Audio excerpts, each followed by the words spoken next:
So I had a psychotherapy appointment this morning, and if you're new here, I have narcissistic personality disorder. Today's topic in my therapy, I've been in therapy for 4 years, y'all, was about discarding people out of my life. The old narcissistic discard. So I was telling my therapist about how I get rid of people out of my life and things like that. And the conclusion that we came to today is that I have unrealistic expectations of other people. And when other people don't meet my unrealistic expectations or my conditions that I've set forth, I immediately cut them out of my life for good most of the times. So my homework from therapy now is to, I guess lower my expectations as to, keep more genuine friendships and genuine relationships in my life. And that's a tough thing to do. I've been doing this for 36 years, y'all.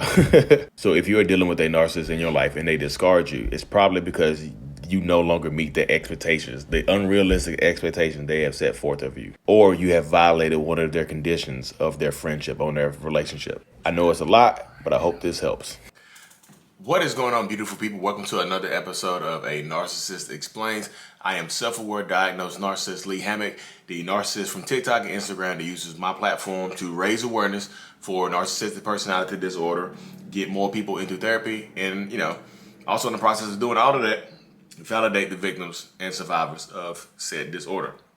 This series is dedicated to just taking my TikToks and my YouTube shorts and making them longer. They are 60 seconds. These are going to be longer than 60 seconds. The one you just watched was about a therapy appointment I just had yesterday. So if you don't know, if this is your first video, I've been in therapy, psychotherapy, since October of 2017. I don't remember the exact date, but I have it in my emails. But I already started the video. I'm not going to cut it. I like to make these videos continuous, so you see it's just one continuous thought pattern. I'm not stopping and thinking of stuff to say. I'm not writing stuff down. This is like literally my thoughts and my process and things like that. So I've been in psychotherapy for the last 4 years, almost exactly 4 years. I know it was like the 17th or something like that, but 4 years. And you know what I mean. So so what I've been doing for the last 4 years is last year. Before last year, I had been going to the office, but COVID had made everything, virtual. So I had a virtual therapy appointment here pretty much yesterday. And I was talking to my therapist and we were talking about the discard, why I discard people. First of all, she said that I had some sociopathic traits and that I was like, my mindset, my viewpoint of the world is like super distorted right now. And I have unrealistic expectations of people because I have such high expectations for myself. I put those same unrealistic expectations on other people. And if people don't meet those unrealistic expectations, even though they might not even be capable of doing it, even though they might not want to do that, if they don't hit those unrealistic expectations I set forward for them, I cut them out of my life.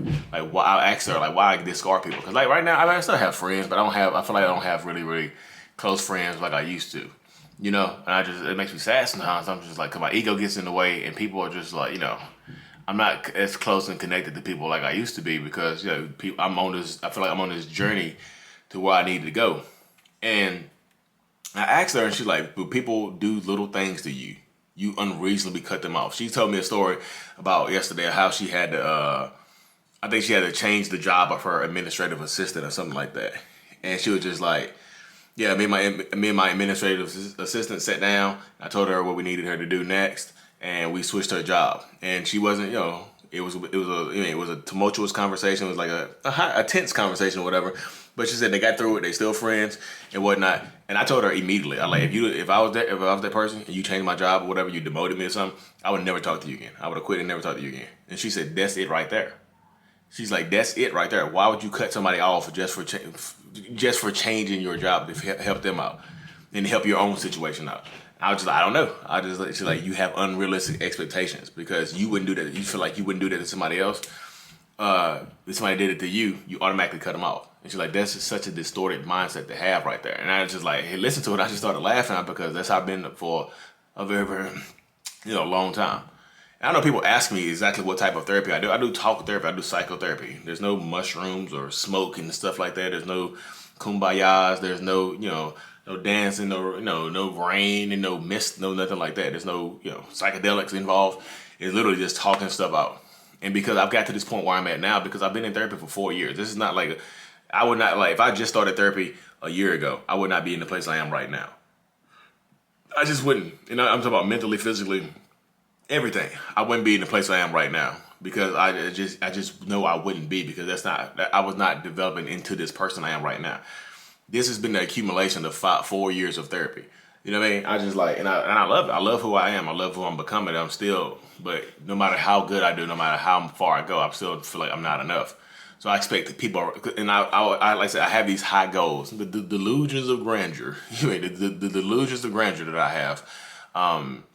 And I want other people around me to share those same goals. And if you don't share those goals, I gotta get rid of you. Because I feel like if you're not with me, you're against me. It's immediately like that. That's my mindset. If you're not with me, you're against me. Even though you might not be really against me, I feel like you're against me because you don't have the same weight. We're not on the same wavelength.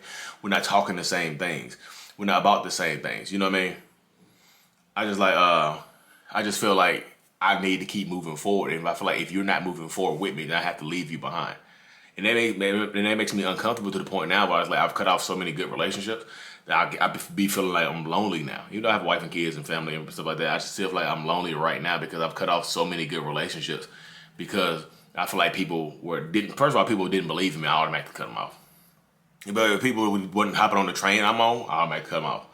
I just like, y'all not on this growth continuum. I want to be the biggest thing in mental health. I want to be this person. I want to be famous. I want to be a famous actor. That's still my dream right there. I want to be a famous actor. And I was like, the delusions of grandeur. You can't want to be a famous mental health person. I want to be a famous actor.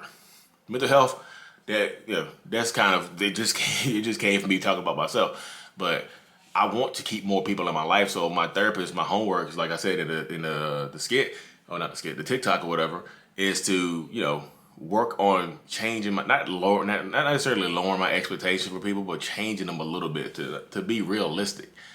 I know I did a video very recently say you want to avoid narcissists, you need to raise your standards. And people are conflating that video with this video. Like you are being opposite. That video about raising your standards was about people dealing with narcissists. This right here is about narcissistic people, like myself, dealing with other people. I need to lower my expectations of other people around me. So if you're dealing with a narcissist in a relationship and you violate one of their conditions or one of their unreasonable expectations, they get rid of you, they discard you, they cheat on you, they try to replace you with somebody else because of something small or minute that you've done. Because they have set these unrealistic conditions that if you don't meet one of the conditions, and a lot of times you don't even know what the condition is. If you don't meet one of these unrealistic conditions, they get rid of you or they cheat on you. They try to replace you. That's what mindset I'm trying to change right there. And on the other side of things, if you are dealing with a narcissist, then, you know what I mean? If they cheat on you, raise your standards and leave that person. Don't lower your standards to stay with a person to forgive them for cheating on you. You see how that works right there? You see how that dynamic works right there? You have to switch it up and change it up, because if you don't, you end up sad, alone, and beating yourself up over time, period. But thank y'all for tuning into another episode, y'all. I truly appreciate every single one of y'all, because as much as y'all learn from me, I learn even more from y'all. Mental illness is out. Peace.